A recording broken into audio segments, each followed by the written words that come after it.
Tukaram Jadhav sir. मला मतखडाचा त्रास होता आणि दीपक देवकर सरांनी मला याबद्दल माहिती दिली आहे अमृत ज्यूसबद्दल. आणि या अमृत ज्यूस घेतल्यामुळं माझा मतखडा 12 mmचा आणि 8 mmचा दोन्हीही पडलेला आहे आणि हे सर्वांना आरोग्याच्या दृष्टीने खूप चांगलं आहे. आता कसं वाटतंय तुम्हाला अमृत ज्यूसबद्दल काय माहिती सांगता?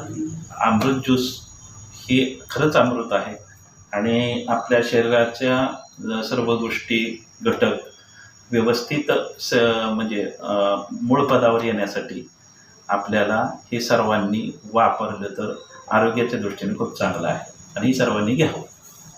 म्हणजे फक्त पेशंटनी घ्यावं का निरोगी माणसांनी पण घ्यावं? हे पेशंटनी नाही, निरोगी माणसांनी सुद्धा घेतलं तर बारीक सारीक काय कोणते आजार असतील ते सुद्धा निघून जातील. ओके. आणि भविष्यात होणारे आजार टळतील. कुठलेही आजार आपल्याला जाणवणार नाही. ओके.